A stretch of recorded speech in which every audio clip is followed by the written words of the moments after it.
Have you ever heard of a state run almost entirely by pirates? Well, not exactly pirates, but Corsairs, and that state was the legendary Regency of Algiers. For 300 years, from the early 16th century all the way to the 19th, this North African powerhouse was a name that echoed across the Mediterranean, striking fear into the hearts of European sailors and merchants. But how did this unique Corsair state come to be, and what was life really like in this bustling, semi-independent corner of the Ottoman Empire? Let's set sail back in time and uncover the incredible story of the Regency of Algiers.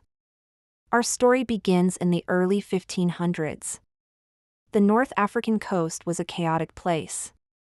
After the fall of Granada in Spain in 1492, Spanish forces started pushing into North Africa, capturing key coastal cities like Oran and Bajaya. The local rulers were struggling to fight back, and they needed help, powerful help. This is where two legendary figures enter the scene, the Barbarossa brothers, Auric and Hayreddin. Originally from the Greek island of Lesbos, they were skilled sailors and ambitious privateers. They saw an opportunity in the chaos of North Africa. In 1516, the people of Algiers, feeling threatened by the nearby Spanish fort of Penin de Argel, called on Auric Barbarossa for aid. He and his brother Hayreddin answered the call, liberating Algiers from Spanish influence. Auric declared himself the new ruler, but he knew that holding on to power against the might of Spain would be nearly impossible alone. So, he made a brilliant strategic move. He offered his allegiance to the powerful Ottoman Sultan, Selim I.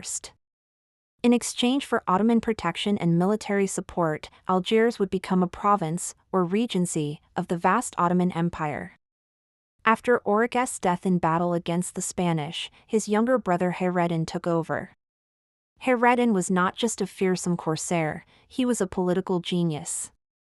He solidified the relationship with the Ottomans, and the Sultan appointed him as the Beylerbey, or Governor-General, of Algiers. More than that, the Sultan made him the Grand Admiral of the entire Ottoman navy. This cemented Algiers' status as a vital naval base for the Ottoman Empire in the Western Mediterranean, a forward operating base against their Habsburg rivals in Spain. So, how was the Regency of Algiers actually governed? It was a fascinating and complex system. At the top was the Pasha, a representative sent from Istanbul by the Sultan. Initially, the Pasha held significant power. However, over time, real authority shifted to local power groups. The most important of these was the Ajak of Janissaries, an elite corps of Ottoman infantry stationed in Algiers. These soldiers were the backbone of the military and held immense influence. Another powerful group was the Taifa al-Ruis, which was the guild or council of the Corsair captains. These were the men who brought in the wealth, the ships, and the captives, so their voices carried a lot of weight. By the 17th century, the Regency had become a military republic in all but name. The Janissaries and Corsair captains would elect a leader from among themselves, known as the Dey. The Dey held supreme executive power. Though he always had to balance the interests of the military and the Corsair captains to stay in power. The Ottoman Sultan was still recognized as the head of state, his name was mentioned in Friday prayers, but his direct control over the day-to-day affairs of Algiers was minimal. It was a semi-independent state, flying the Ottoman flag but charting its own course. Now, let's talk about the heart of the Regency's economy and its international reputation, the Corsairs. It's important to distinguish them from pirates. While pirates attacked any ship for personal gain, Corsairs operated under the authority of the state. They were essentially state-sanctioned privateers. Their main goal was to wage economic warfare against Christian European states that were enemies of the Ottoman Empire, particularly Spain. When they captured an enemy ship, the ship itself, its cargo, and its passengers and crew were considered prizes of war. The business of corsairing was incredibly organized. A portion of all spoils, typically 1/5, went directly to the state treasury, funding the government and the military. The rest was divided among the ship's owner, the captain, and the crew. This system made corsairing a hugely profitable venture and the main driver of Algiers' economy. the city of Algiers itself became a vibrant, cosmopolitan hub. Its harbor was filled with captured European ships, and its markets teemed with goods from all over the world. Shipbuilders, rope makers, sailmakers, and blacksmiths all thrived, supporting this massive naval enterprise. Life for the captives, known as banyo slaves, was a central and controversial part of the Regency's society. Thousands of Europeans, sailors, merchants, fishermen, and even passengers were captured and brought to Algiers. Their fates varied greatly.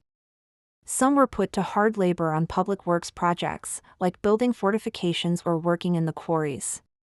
Others with specific skills, like shipbuilding or accounting, might find themselves in better positions. The wealthy or well-connected had the best hope, being ransomed. Religious orders, like the Trinitarians and Mercedarians, were dedicated to raising money in Europe to travel to Algiers and negotiate the release of captives. This ransom economy became a significant source of income for the Regency. It's a dark part of this history, but it's important to understand it in the context of the times. For centuries, Europeans and North Africans had been capturing each other at sea. Christian knights, like the Knights of Malta, also engaged in their own form of corsairing against Muslim shipping, and captured Muslims often faced brutal conditions in European galleys. It was a cycle of retaliatory warfare that defined the Mediterranean for centuries. For nearly 300 years, Algiers was a major player in Mediterranean politics. The Regency signed treaties with some European nations while being at war with others. Nations like England, France, and the Netherlands would often find it easier to pay tribute, essentially protection money, to the Dey of Algiers to ensure their merchant ships were not attacked. This tribute system was another key source of revenue. When a European power felt strong enough or was fed up with the tribute demands, they would send naval expeditions to bombard Algiers. Sometimes these attacks were successful in forcing a new, more favorable treaty, but often, the city's formidable defenses held strong, and the Corsairs would soon be back in business. So what led to the decline and fall of this powerful Corsair state? Several factors came together in the late 18th and early 19th centuries. First, European naval technology began to surpass that of the North African states. New, more powerful warships made it harder for the Corsairs to operate successfully. Secondly, the political landscape was changing. After the Napoleonic Wars, European powers, particularly Great Britain and the newly independent United States, were no longer willing to tolerate the attacks on their shipping or pay tribute. The Americans fought 2 wars against the Barbary states, including Algiers, known as the Barbary Wars, to end the practice of tribute and piracy. The final nail in the coffin came from France. In 1827, a diplomatic incident known as the Fan Affair provided the French with a pretext for invasion. During a heated argument over unpaid debts, the Dey of Algiers allegedly struck the French consul with a fly whisk.